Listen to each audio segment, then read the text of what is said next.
안녕하십니까. 7월 8일 금요일 아침 교과 해설과 함께하는 기도의 시간에 함께하신 여러분 모두를 환영합니다. 지난 밤도 평안하셨습니까? 말씀 묵상에 앞서 잠시 머리 숙여 기도하겠습니다. 하늘에 계신 아버지 하나님, 지난 밤도 밤새 평안하도록 주의 강한 천사로 우리의 장막을 지켜주시고 이 아침 또 부활의 새 생명의 능력을 우리가 경험하게 하시니 감사합니다.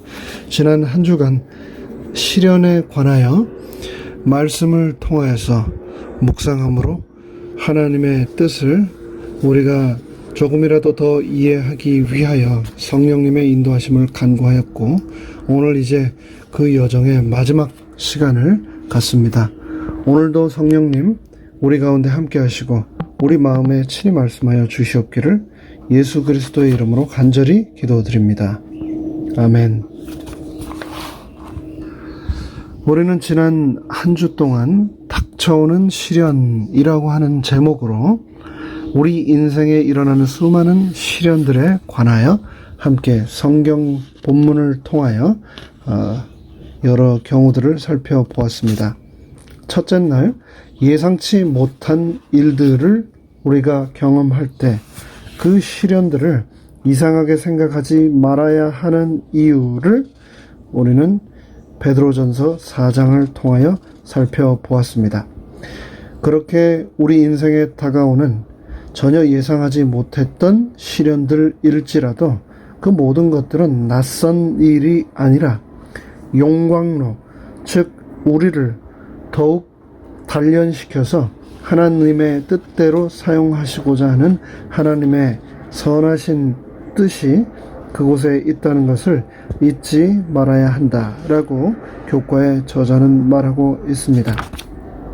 또 둘째 날, 사탄이 주는 시련들이라고 하는 제목의 내용에서는 베드로전서 5장 8절의 말씀을 통하여서 이 죄악 세상을 살아가는 우리가 예상하지 못한 용광로와 같은 시련들만 있는 것이 아니라 사탄에 의해서 우리 인생에 다가오는 시련들도 분명히 있음을 언급하면서 삼킬 자를 찾아 두루 다니는 마귀의 먹이가 되지 않기 위하여 근신하고 깨어 있어야 한다라고 우리에게 말씀하고 있습니다.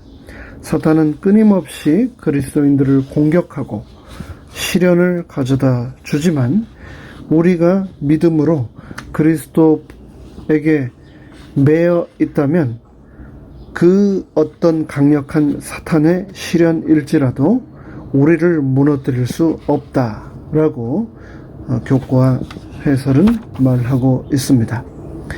그뿐 아니라 이 세상에는 죄로 인한 또 수많은 시련이 우리 인생에 있음을 또 언급하고 있습니다. 로마서 1장 18절에서는 하나님의 진노가 불의로 진리를 막는 사람들의 모든 경건하지 않음과 불의에 대하여 하늘로부터 나타난다라고 분명히 말하고 있습니다. 죄는 반드시 그에 합당한 결과를 가져온다라고 말입니다. 나의 죄 때문에 내가 의도적으로 지었든 내가 부지중에 지었든 죄는 반드시 결과를 가져온다. 스스로 자초한 이 죄로 인한 고통을 하나님의 탓으로 돌려서는 안 된다라고 말하고 있습니다.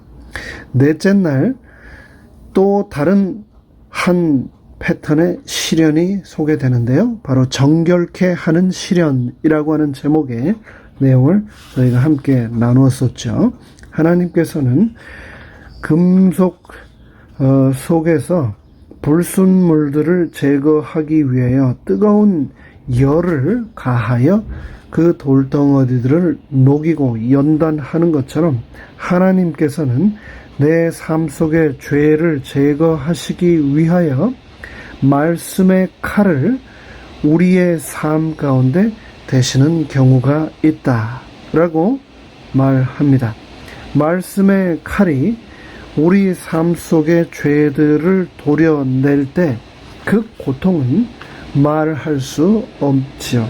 하지만 그 과정 또한 정결의 과정임을 우리가 기억하고 그 시련들을 통하여 우리가 한 발자국 더 성숙으로 나아가는 그런 하나님의 자녀가 되어야 되겠습니다.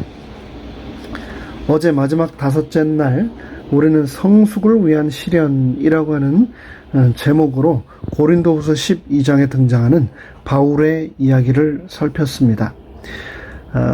나무를 키우다 보면 잘라내는 것, 또 가지치기 하는 것이 꼭 필요한 과정이라는 것을 우리는 다 누구나 경험하게 되는데요. 비슷한 듯 너무나 다른 이 두 가지, 잘라내는 일과 가지치기를 하는 것. 잘라내는 것은 더 이상 필요하지 않기 때문에 버리기 위한 과정이지만, 가지치기는 더 풍성한 열매를 맺기 위해서 반드시 해야만 하는 과정이라는 것을 우리는 잘 알고 있습니다. 이 두 과정 모두 예리한 칼로 몸통에서 자라는 이 가지가 잘려 나가는 일이기 때문에 나무에게는 시련이겠지요. 하지만 그 과정을 통하여서 우리는 성숙을 향하여 더 나아가게 되고, 또 성숙을 통하여 열매 맺게 된다라는 것을 다시금 또 확인하였습니다. 이제 모든 지난 한 주간의 교과 내용을 마무리하면서 치료봉사 471페이지에 있는 말씀을 읽도록 하겠습니다. 사람들의 마음을 아시는 하나님께서는 그들의 성품을 그들 자신이 아는 것보다 더 잘 아신다. 그분께서는 어떤 사람들에게는 올바르게 지도하기만 하면 당신의 사업을 발전시키는 데 사용될 수 있는 능력과 감수성이 있는 것을 아신다. 하나님께서는 내 안에 있는 이런 능력과 감수성을 아시고, 그래서 때로는 그분께서 고난의 불이 내 삶에 엄습하도록 허락하신다라는 것을 우리가 치료봉사 471쪽의 내용을 통해서 살펴볼 수 있었습니다.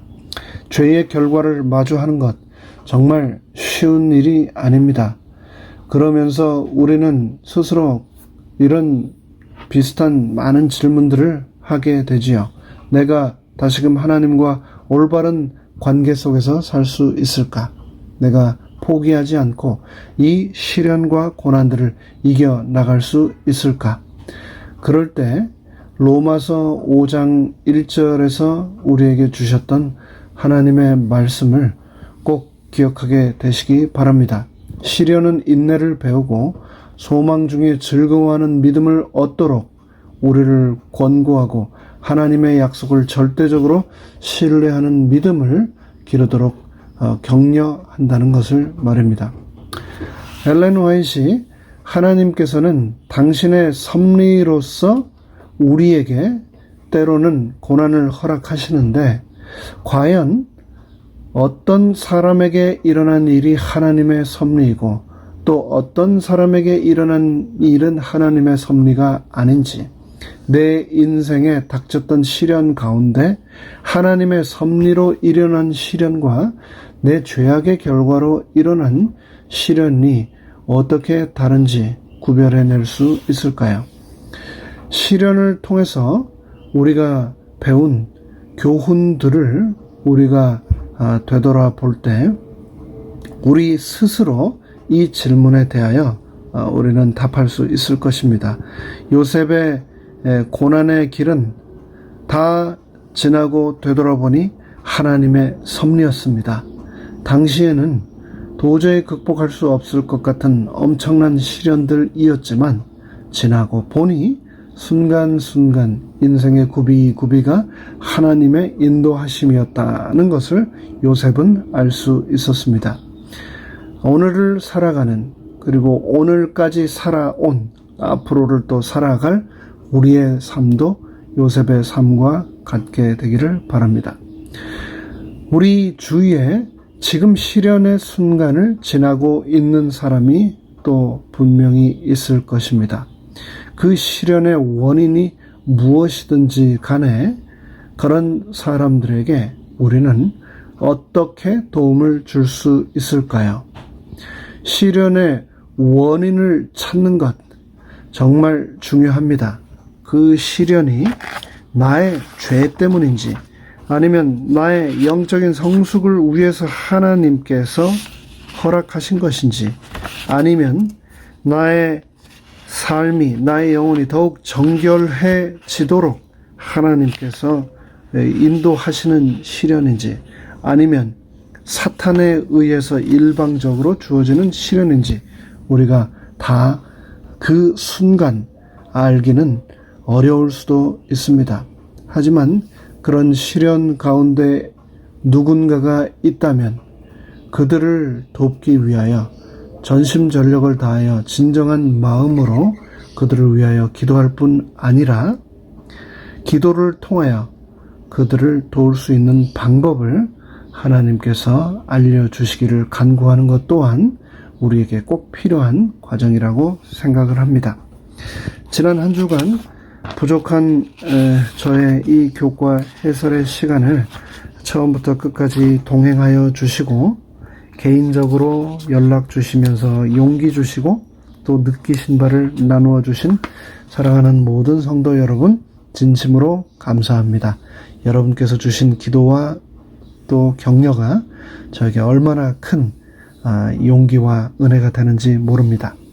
저뿐만 아니라 함께 하신 우리 모든 성도님들, 우리 인생은 끊임없는 시련과 고난의 연속이며 그것은 놀라거나 당황할 것이 아니라 너무나 죄악 세상에서 당연한 일이라는 것을 잊지 마시고 닥쳐오는 시련의 순간순간마다 하나님의 은혜가 함께 하시기를 늘 잊지 않고 간절히 기도드리겠습니다. 함께 해주셔서 감사합니다. 함께 머리 숙여 기도하겠습니다. 하늘에 계신 하나님 아버지, 우리 인생에 수많은 고난들이 있지만 그 고난의 순간순간마다 내가 홀로 있는 것이 아니라 나와 함께 예수님께서 계시다는 것, 그것이 얼마나 큰 은혜가 되고 또 감사의 조건이 되는지 모르겠습니다. 그러나 그 무엇보다도 죄인인 내가 받는 이 고통은 어찌 보면 너무나 당연한 것이지만 죄도 없고 흠도 없으신 예수님께서 나의 죄 때문에 이 세상 그 누구도 감당할 수 없는 그 큰 고난들을 받으셨다라는 것을 생각할 때마다 예수님의 사랑과 또 그 은혜가 너무나 가슴에 큰 감동으로 밀려옵니다. 오늘 시련의 순간을 내가 혹 만날지라도 앞으로 나의 삶을 통하여 내가 맞닥뜨리게 될지라도 늘 예수님을 기억하며 예수님 생각하며 그 시련의 순간들을 그 고난의 파도들을 뚫고 나갈 수 있도록 저희와 동행하여 주시옵소서. 예수 그리스도의 이름으로 간절히 기도드리옵나이다. 아멘.